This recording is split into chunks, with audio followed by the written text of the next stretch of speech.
I moved into apartment 3F because the place looked normal enough to fool me. The listing photos were bright, carefully angled, and suspiciously free of any hallway shots.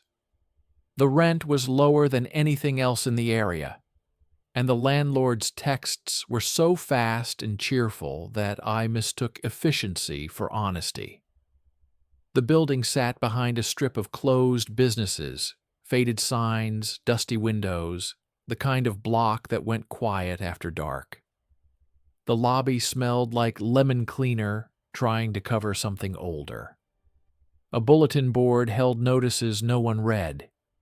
A security camera hung above the mailboxes, pointed slightly too high to catch faces. I noticed my front door immediately. It was heavier than the others on the floor. The deadbolt was new. The weather strip at the bottom looked freshly replaced, and the peephole ring was a different shade of metal than the paint around it, like it had been swapped out at least once. Inside the apartment, everything was fine. Beige walls, cheap carpet, a kitchen light that buzzed faintly when it warmed up. It felt like the kind of place where nothing interesting could happen. That was the illusion. On the first night, while I was unpacking, I found something taped to the inside of my front door at eye level. A plain sheet of printer paper. No logo, no letterhead, no signature. 3 lines, typed cleanly. If someone whispers through your door after 3 a.m., do not answer. Do not use the peephole. Pretend you're not home. I laughed under my breath. The kind of laugh you give when something is too weird to take seriously. I peeled it off, folded it, and tossed it onto the counter with the rest of my move-in chaos. Box cutters, takeout menus, screws that belonged to furniture I hadn't built yet. Then I forgot about it. The next day, in the hallway, I met the neighbor across from me. A man in his late 50s carrying a grocery bag like it contained delicate glass. His eyes were careful, the way people's eyes become after they've been frightened often enough. "You're new," he said. "Yeah," I replied. "Just moved in." He nodded and glanced at my door. "Deadbolt at night?" he said. "Chain too." "I do," I answered automatically. He hesitated. His voice dropped. "If someone whispers through your door," he said, "don't answer. Don't say anything. Don't even clear your throat." I stared at him. "Whispers?" His expression didn't change. "It's not a person," he said quietly, and walked away before I could ask what that meant. I told myself he was superstitious, or lonely, or both. That night, I triple-checked my locks anyway. Not because I believed him, because I hated the feeling that he might be right. The first whisper. The sound that woke me wasn't loud. It was the exact opposite. A faint exhale right outside my door, like someone was leaning close to the wood and breathing carefully on purpose. I sat up in bed, instantly awake. My phone screen glowed, 3:18 a.m. I held still, listening for footsteps, for the elevator, for the building's normal noises. Silence. Then the whisper came, soft and close. "Open up." I didn't move. A second whisper, slower, like it was testing the words. "Open. Up." My mouth went dry. 1,000 explanations raced through my brain. Wrong apartment, drunk neighbor, prank. My instincts tried to do what instincts always do, solve the mystery quickly so I could go back to feeling safe. I almost said, "Who is it?" Then I remembered the paper. The neighbor's warning. Don't answer. Don't breathe. I held my breath so hard my lungs burned. The whisper changed. "Can you hear me?" I kept still. A pause. Then the voice whispered, almost amused, "I can." My skin prickled. I hadn't moved. I hadn't spoken. I hadn't even swallowed. The whisper returned, calm and patient. "Open up." I stayed frozen until my muscles ached. Then, without footsteps, without retreat, the sound stopped like someone flicked a switch. When dawn came, I opened my door cautiously. No one in the hallway. No note. No evidence. Except for a faint smear near the bottom of the door, where dust had been dragged into 5 thin lines, like long fingers had pressed and slid across the paint. I wiped it away immediately, hands shaking, and told myself it was nothing. That was mistake number 3. Because with things like this, nothing is how it grows. The rules beneath the rules.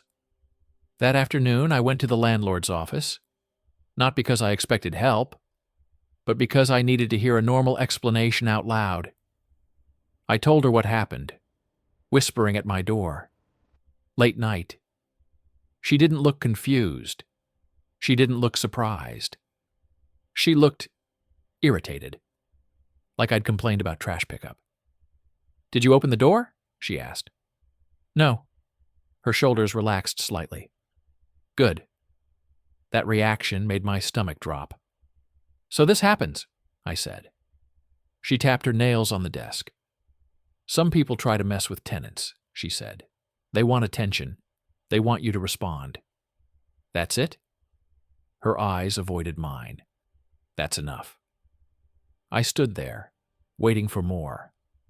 Finally, she said, "The building is safe if you follow policy." I asked what policy meant. She repeated the same 3 things like a script. Don't open, don't engage, don't use the peephole. When I asked why the peephole mattered, she stiffened, then said, "Because people like to watch people watching." It didn't make sense, but the way she said it, flat, practiced, made my skin crawl. In the hallway, I saw the neighbor again, the man from across the hall. He was collecting mail. I asked his name. He hesitated, then said, "Morris." I told him I heard it. He nodded once, like he'd expected it. "It's early for you," he said quietly. "What do you mean?" Morris glanced toward the stairwell. "It usually tries the new tenants first," he murmured. "If you respond, it comes back faster."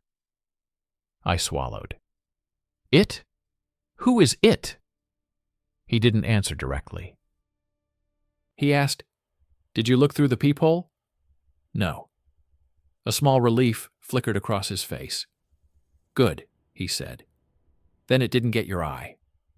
"My eye?" Morris's voice lowered further. "If it gets your eye, it learns the distance," he whispered. "How close you stand. Which direction you move, if you're alone." I stared at him. That's insane. Morris didn't argue. He just looked tired. "Insane is opening the door," he said. "You didn't. So you still have choices." "What choices?" "Silence," he said. "And leaving." The second whisper. For 2 nights, nothing happened. No whispers, no breath, no strange smears. I started feeling embarrassed. I started thinking I'd overreacted. I started doing that dangerous thing where relief convinces you it's over. On the 3rd night, my smoke detector chirped once. Low battery. I sat up immediately, heart racing. The battery was new. My phone, 2:59 a.m. I stared at the screen until the minute changed. 3 a.m. The whisper came instantly, like it had been waiting for permission. "Open up." I didn't breathe. The voice shifted softer, more human. "I'm sorry," it whispered. "I need help." My stomach twisted. That sounded real. It sounded like a person trying not to cry. "Please," it said. "Someone is behind me." I clenched my fists in the blanket. Then it said something that made my blood go cold. "I can see your light." My lights were off. My bedroom was dark. So it was guessing, or it was lying, or it knew something it shouldn't. I remained silent. The voice paused, then changed like a mask being removed. Okay, it whispered. Try again. The next whisper sounded like Valerie, the busy neighbor I'd met once in the hallway. Same rough warmth, same hurried breath. It's Valerie, it whispered. Open up. Something's wrong outside. It was close, but not perfect, like an actor practicing a role. Then it tried again, improving. It's Valerie, it repeated, smoother. Open the door. It wasn't tricking me. It was practicing. My throat burned with the urge to speak, to call out, to warn Valerie, to ask Morris. I didn't.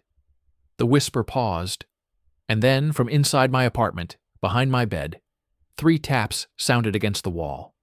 Tap, tap, tap. My blood turned to ice. The whisper on the other side of my door sounded pleased. Good, it said. You heard that. The taps repeated closer, as if the wall had become a second door. Tap, tap, tap. My phone buzzed. No caller ID, no number. A message appeared. Listening confirmed. Another message followed. Don't ruin it with talking. My hands shook so hard I nearly dropped the phone. Then everything stopped at once. The whisper, the tapping, the messages. Silence returned like a blanket over something alive. I didn't sleep again. The building's other doors. Morning made me brave in the way daylight always does, like sunlight can disinfect fear. I went to Morris's door and knocked. Normal daytime knocks. He opened a crack, chain still on, eyes cautious. I got a message, I said. It said, listening confirmed. Morris's face tightened. You're sure you didn't speak? He asked. I didn't. Did you cough? Clear your throat? Step near the peephole? No. Morris stared at me like he was trying to decide whether I was lying or doomed. Finally he said, Come with me. He led me down the stairwell, not the elevator. The stairwell smelled damp, like concrete that never dried. At the basement door, he stopped. Listen, he whispered. I pressed my ear close. At first, nothing. Then, faint tapping. Tap, tap, tap. A slow, patient rhythm like someone practicing a knock with no door to answer. Morris's voice was barely audible. It uses the building, he murmured. Not just your unit. He pointed to the basement door. New screws. Fresh scratches around the latch, like it had been removed and reinstalled. You think it's a person? He asked me. I shook my head, because admitting the truth felt like stepping off a cliff. Morris nodded as if that was the correct answer. This building had a fire, he said.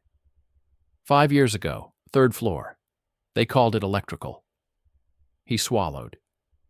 People said they heard knocking while the alarms were going, he continued. Not panicked knocking, quiet knocking, like someone wanted to be let out. I stared at him. That's a rumor, he said quickly. Yeah, but rumors leave marks. He pulled out his phone and showed me a photo. A door with a faint, smeared handprint and 3 vertical scratches near the handle. My throat tightened. That's my door, I whispered. Morris nodded. Old tenant, he said. Before you. My stomach dropped. What happened to them? Morris didn't answer immediately. Then he said, They stopped pretending. The whisper that used my voice that night, I didn't just lock the door. I taped the paper back up and wrote extra rules on it with a marker. No talking, no peephole, no movement. I know it sounds ridiculous, but fear makes you superstitious fast. At 3:07 a.m., I heard my name whispered outside the door. Ethan. I sat up, blood cold. Nobody in the building knew my name. I hadn't put it on the mailbox. I hadn't introduced myself properly to anyone. The landlord called me tenant. Ethan, the whisper repeated. Then it changed. It became my mother's voice, warm, familiar. devastating. "Sweetheart," it whispered, and my chest actually hurt. My body reacted before my brain could remind itself it was impossible. "I'm outside," the voice said. "Open up." My eyes burned. My hands shook. Then my mother's voice added something she would never say. "Let me in." I clamped my hands over my mouth so I wouldn't make a sound. The whisper paused, as if waiting for my reaction. Then it spoke in my voice, perfectly. "Open up," it whispered, sounding like me. "It's okay." My skin crawled. My throat tightened so hard I couldn't swallow. This wasn't a person doing impressions. This was something that learned by listening. The doorknob turned slowly, deliberately, as if someone had a key and wanted me to hear it. Not forcing, not shaking, just turning. Then a new sound, inside my apartment. The tapping returned, but not from the wall this time, from the bedroom closet door. Tap, tap, tap. I froze so hard my muscles trembled. The whisper outside said softly, satisfied, "Now you understand." I didn't look at the closet. I didn't move. I didn't breathe. Because at that moment I realized the worst thing. The door rule wasn't about keeping something out. It was about not giving it the moment it needed. A reply. A reaction. A confirmation. Because once it had that, it didn't need to be outside anymore. The night I broke the rule. 2 days later I decided to leave. Not later, not after payday, not after one more week. I packed a bag. I arranged to crash with a coworker across town. I told myself I'd come back for the rest in daylight with friends. At 2:40 a.m. I was still awake, sitting in my living room with my bag packed by the couch, keys in my hand, waiting for the sun like it was a lifeboat. At 2:59 a.m., my phone vibrated once. No notification. My stomach dropped. I looked at the screen. 2:59. I stood slowly, like standing might change the outcome. 3 o'clock. The whisper didn't come from the door. It came from my kitchen.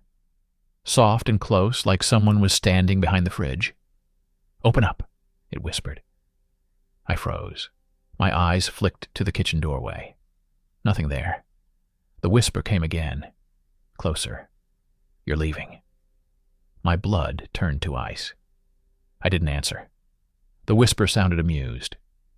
"That's fine," it said. "Then I'll use your door anyway." The front door handle clicked, from the inside. My heart slammed, because my keys were still in my hand. Nobody could be inside my apartment. The chain rattled gently. The deadbolt didn't open, but something pressed against the door like a body leaning in. Then the whisper said something so quiet, I almost didn't hear it. "Look." I did. That was the mistake. Not opening the door, not speaking. Just looking. Turning my head toward the peephole instinctively, like my eyes could solve it. The peephole darkened instantly, as if something covered it from the other side, even though I hadn't gotten close enough to use it. A voice, my voice, came through the door, calm and perfect. "Ethan," it said, "open up." My throat tightened. And then from the hallway, a second voice spoke, Morris's voice. "Ethan," it called softly, "are you okay?" My blood ran cold. That wasn't Morris. Morris lived across the hall. His voice wouldn't sound like it was coming from the hallway speaker of my door. And I hadn't told him I was leaving tonight. The voice repeated, improving, "Ethan, it's Morris, open the door." I backed away, shaking. The whisper inside my kitchen laughed. Not a laugh like a person. A laugh like air escaping a vent. My phone buzzed. A message. "I confirmed." Another. "Now we can practice better." The lights flickered once, then from inside my closet the tapping returned.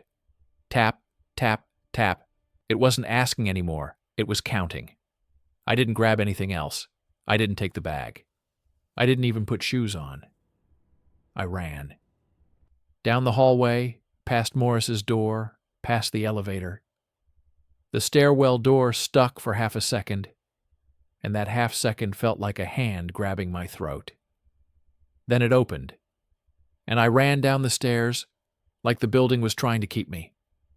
Outside, cold air hit my face, and my phone signal returned instantly, bars snapping back like nothing had happened. I called my coworker and told her I was coming early. I didn't explain.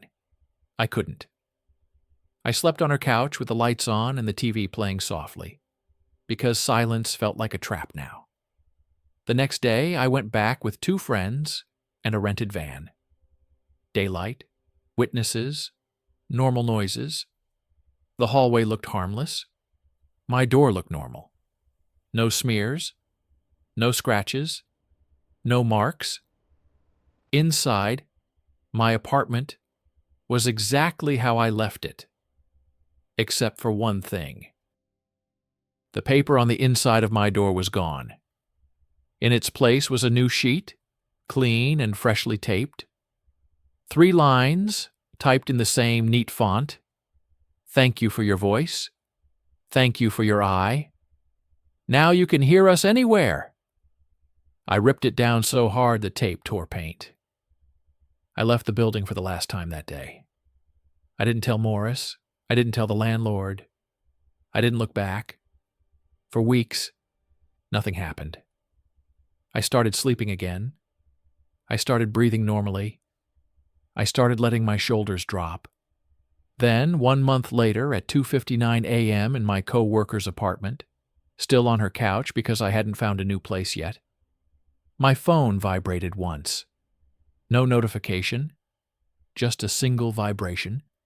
I sat up, heart pounding, staring at the screen.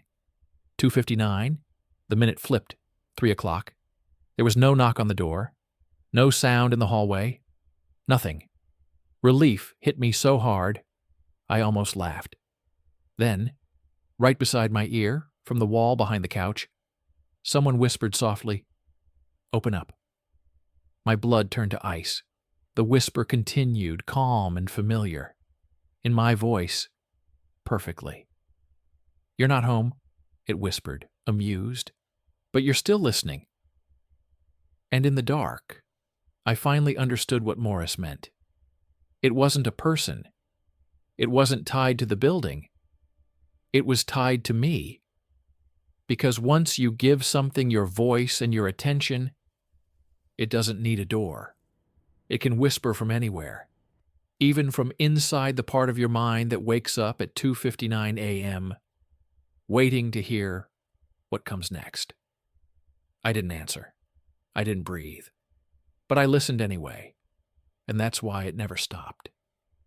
For a while, I convinced myself it had stayed behind, that it belonged to that building, to that hallway, to that door.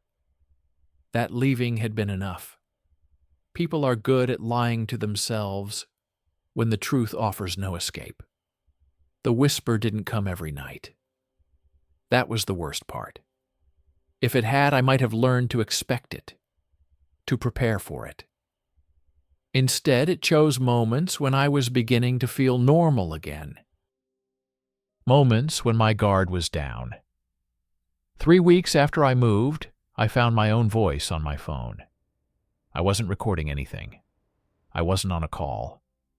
I was scrolling through messages during my lunch break when a new audio file appeared in my recent recordings. No title, no timestamp, just a blank waveform. I stared at it for a long time before pressing play. At first, there was silence, then breathing. My breathing, slow, nervous, uneven, and then my voice whispered softly, "Open up." I dropped the phone so fast it hit the floor. The people around me didn't notice. They were eating, talking, laughing, existing in a world that still made sense. I picked the phone back up, with shaking hands, and deleted the file immediately. But I knew deleting it didn't mean anything. It had already learned. That night I didn't sleep. I lay on the couch, staring at the ceiling, afraid to let my mind drift too far from awareness.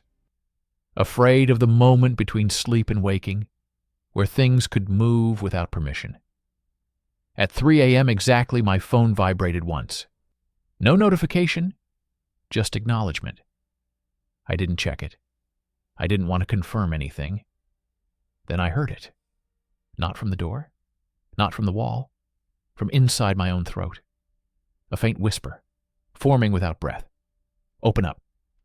I sat upright instantly, clutching my neck like I could hold the sound inside. My mouth hadn't moved. My lungs hadn't pushed air. But the sound had existed, and it had come from me. I stumbled into the bathroom and turned on the light. My reflection stared back, pale and wide-eyed. For a moment I thought I saw something wrong with it. Not obvious, not dramatic, just delayed. My reflection's breathing didn't quite match mine. It caught up quickly, sinking again. But that half-second of difference was enough. Enough to tell me the door hadn't been the only entrance. I tried to ignore it. I tried to build routines strong enough to anchor me in normal life. Work, coffee, conversations, noise. Noise helped. The whisper never came when there were other sounds to hide inside. It preferred silence, isolation, attention. One afternoon I decided to go back. Not to the apartment, just to the building. I told myself I needed closure, that seeing it again in daylight would strip away whatever power it had. The lobby looked the same, the lemon cleaner smell, the crooked camera, the mailboxes with their scratched metal doors. Apartment 3F was at the end of the hallway. My old door looked smaller than I remembered, and the paper was back. Taped to the center. Clean. Perfect. 3 lines. You can open it now. You already did. You just don't remember. My stomach twisted. I didn't touch it. I didn't breathe. I turned to leave and froze. Morris was standing at the far end of the hallway. He looked thinner, pale. He raised one hand slowly. "Did you hear it again?" he asked. His voice sounded wrong. Not in tone, in timing, like it arrived half a second late. "I left," I said. "It followed me." Morris nodded, like he'd expected that answer. "It always does," he said. My chest tightened. "How do you know?" Morris's eyes held mine. "Because I left too." I stared at him. "What do you mean?" He stepped closer, slow and careful, like sudden movements mattered. "I moved out 3 years ago," he said. My blood turned cold. "That's not possible," I whispered. "You live here." Morris shook his head gently. "No," he said. "It does." My skin prickled. Morris continued, voice thin and tired. I came back to see if it was still using my door. He gestured toward his old apartment across the hall. The door was closed. Silent. Waiting. "What happened when you left?" I asked. Morris hesitated. Then he said something I'll never forget. "It stopped whispering at the door," he said quietly. He paused and started whispering before I slept. My throat tightened. What did it want? Morris smiled faintly. "Practice," he said. A cold silence filled the hallway. Then Morris leaned closer. "Do you know the worst part?" he whispered. I shook my head. He leaned even closer, until I could feel his breath. "It gets better at being you," he said. I stepped back immediately. Morris didn't follow. He just stood there, watching, listening. I left the building and never went back again. Months passed. The whisper became less frequent. But it never stopped completely. It adapted. Sometimes it sounded like a memory.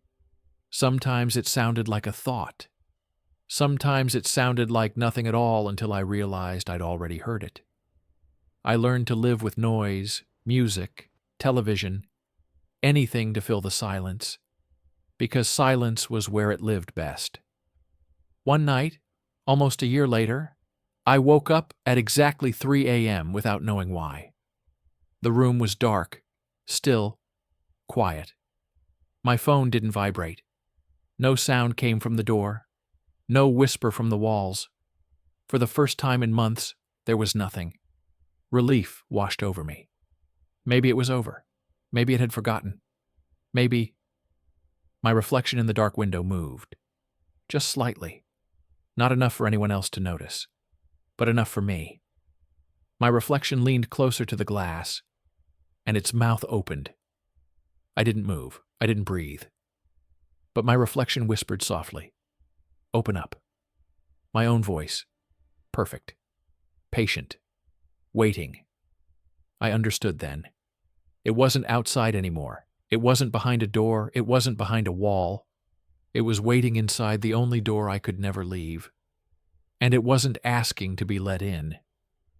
It was waiting for me to let it out.